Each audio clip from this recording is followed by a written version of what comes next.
with these attacks, how should the Hindu community respond? Because we mentioned a little bit about how some of the media outlets were a little bit slow to respond, while the other media outlets kind of they took that opportunity to really control the narrative. Yep. And there's a lot of times we make mistakes in how we approach these conversations as well, in terms of oversimplifying it and then kind of just jumping to certain labels and labeling, just mislabeling things, not getting our facts correct. So do you have any solution on how as a community we should respond to these sort of attacks?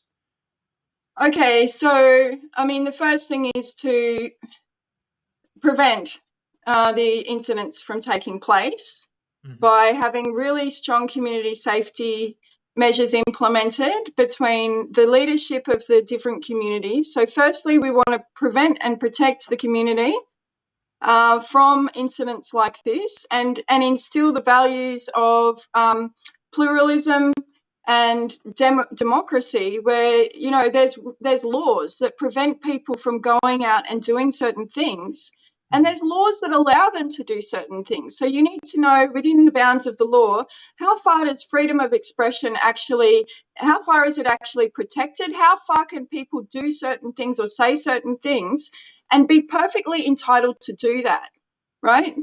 Because if you're entitled to do or say something, not even the police can help you. There's no cause, there's no justification to put pressure on a group of people who are acting within the bounds of the law, right? So the first thing is recognizing who's doing what, and do our community know what the laws are? And I think some of the feedback I got from listening to the police was that people with English as a second language, culturally and linguistic diverse peoples who come into the West, they don't know the law. So they don't know that we're perfectly entitled, for example, to critique certain things like the Salman Rushdie incident.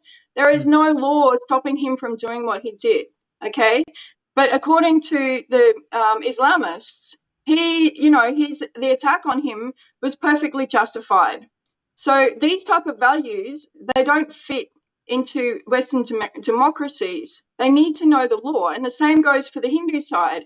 They need to know how to report things. They need to know, if you don't know the law, you don't know what is a crime in order to report it.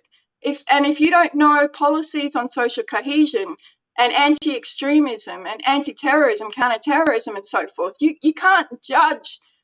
Okay, what is the nature of this incident? Is this incident part of something broader, or is it specific? Is it just an interpersonal dispute between two members of the same community? You can't rationalize in Hmm. order to be able to go and articulate the issue and why you've got a problem with it to the community liaison in the police, or make a report to the actual police officers at the police station. So they need to work with the police to begin with.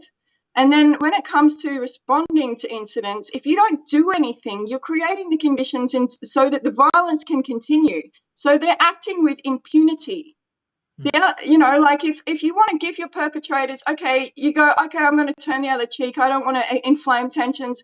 I don't want to rock the boat. The community's been getting along okay until now, except for, 10 or 6 or 10 other different things that have happened. But, we'll just, keep the tensions down because we don't want to upset the multicultural fabric. This is actually causing more incidents to come, because what you're saying is we're going to give you permission to act with impunity. So that is actually not ahimsa. It's not non-violence. It's violence.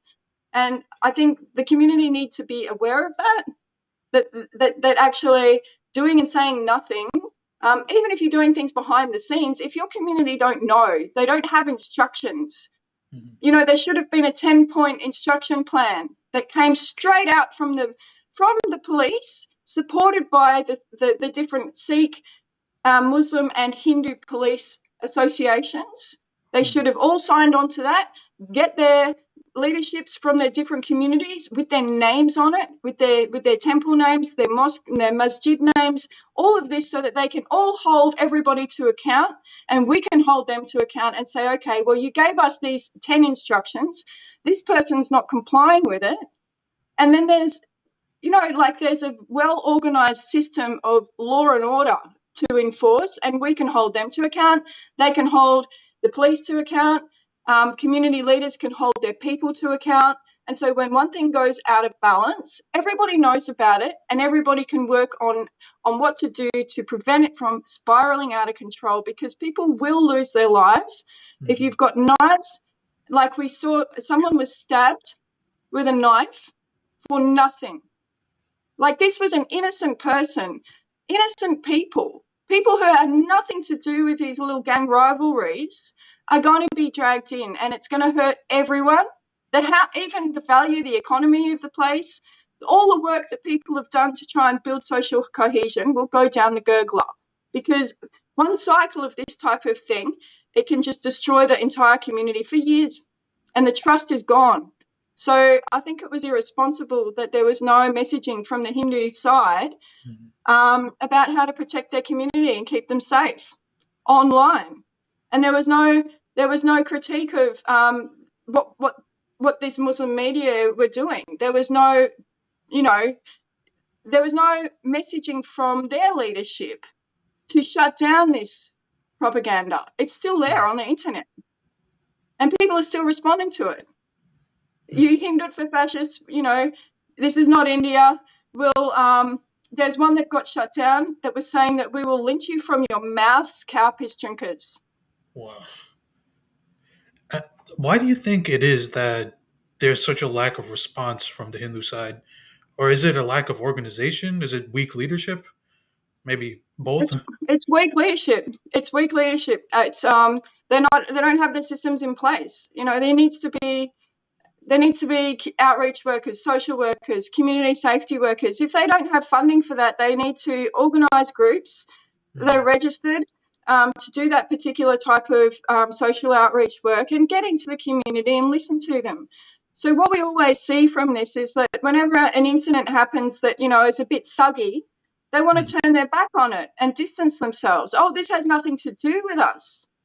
Rubbish, it has nothing to do with you. It's a community. Everything has everything to do with everyone else, and it reflects badly on everybody, not only when it happens, but then when the community turn their back and outcast this group. It's like, oh, we're going to wash our hands of you.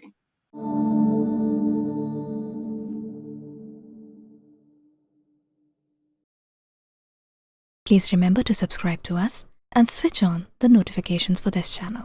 For our other social media links, more content, and to support our work, please visit citti.net. Dhanyavad. Namaskar.